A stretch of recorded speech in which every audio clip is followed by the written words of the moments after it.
Біз бұл жерде келесі апта болатын ата-аналарға арналған ашық есік күніне дайындық үстіндеміз. Шымкент қаласы Әбдіраш Назарбеков атындағы номері 87-ші жалпы орта білім беретін мектебінің оқушысы Рүстембекова Дана Нұржанқызы.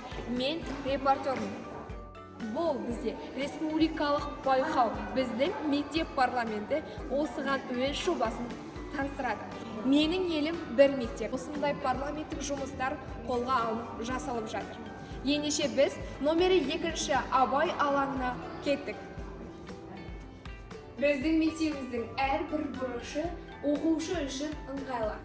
Батыр бабаларымыздың ұлы тұлғаларымыздың есімдерін, ерен еңбектерін дәріптеу мақсатында мектебіміздің әрбір бұрышына, әрбір дәлізіне есімдерін беріп жатырмыз. Абай Дана Абай Дара демекші, келесі жылы Абайға 180 жыл. Ал бұл біздің мектепте Абай алаңындағы Абай бұрышы. Білесіз бе, мектептің әрбір оқушысы жеке тұлға ретінде бұл Абайды тануы қажет. Кітап оқу адамды білімдетеді. Әңгімелесу тақырып жазып алу дәлелдейді. Кітап оқу ұлттық мұрамыз. Бұл бізде мектеп кітапханасы. Ал біз мектеп кітапханасына отыраратын едік. Білесіздер ма? Біздің мектебімізде 65 мыңға жуық кітап қорымен қамтамасыз етілген. Отырар кітапханасының негізін қалаушы Әл-Фараби бабамыздың тарихы жайлы білесіз бе?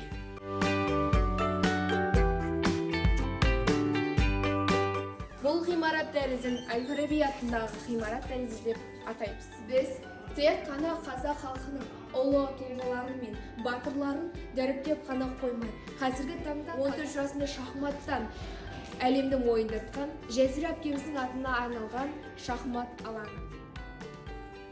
Бұл бізде Әбдіраш Назарбеков атындағы кішігірім музейіміз. Жалпы Әбдіраш Назарбеков атамыз кім болған? Әбдіраш Назарбеков атамыз Ұлы Отан соғысының ардагері және отан алдындағы борышын өтеп болған кездерде ұлағатты ұстаз қызметін атқарған. Мен білім алып жатқан мектепке 2017 жылы осы атамыздың есімі берілді. Ал біздің осы парламенттік жұмысы бойынша номері 1-ші алаң Әбдіраш Назарбеков алаңы деп аталады.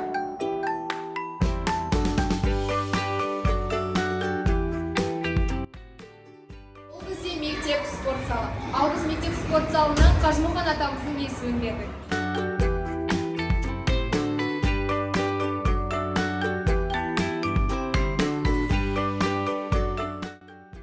Бұл бізде экосана кабинеті. Шымкент қаласында Дентра саябағын ашқан Асанбаев Асқар атымен атаймыз. Сондай-ақ атамызға биыл 100 жыл. Менің елім менің мектебімнен бастау алады. Өйткені біздің мектептің парламенттің жұмысы өте жоғары деңгейде жолға қойылған. Оның бір дәлелі репортаж. Барысына көріп өздеріңіз куә болдыңыздар. Сәлем достым. Мен жасаған істі сен де жасай аласың. Мен саған сәлем. Мен репортормын. Республикалық байқауына дайындаған репортажымды өзімді білім нәрімен сусындатып, барлық бастамаларыма мүмкін еместік бәрі мүмкін. Ендеше кет. Барлық бастамаларыма, жобаларыма қолдау білдіріп келе жатқан мектеп ұжымына және ерекше алғысымды жетекшіме айтқым келеді. Ал ендеше кеттік. Бүгінгі репортаж мектеп парламентінің ерекше жобасын таныстыратын боламын. Ұлы тұлғаларымызды ешқашан ұмытқан емеспіз. Біз ұлы тұлғаларымызды әрдайым дәріптеп отырамыз. Олардың есімдері біздің жүрегімізде мәңгі. Мен мондаттардай болып, кіріп, таудай болып үлкен өмірге биылғы оқу жолында қадам басқалы тұрмын. Мен бұл жерде жүріп, өзіме қажетті өмірлік сабақтарды үйрендім. Алдағы білімім мен тал бесіктегі тәрбием маған алдағы уақытта керемет маман болып, қалыптасуыма зор септігін тигізетіні анық.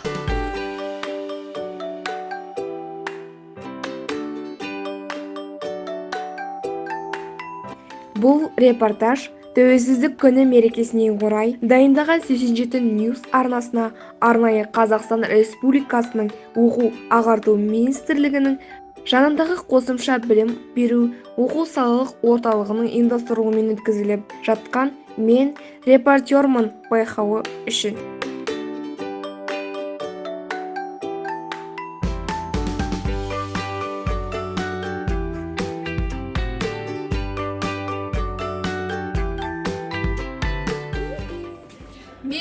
Дана Нұржанқызы репортер.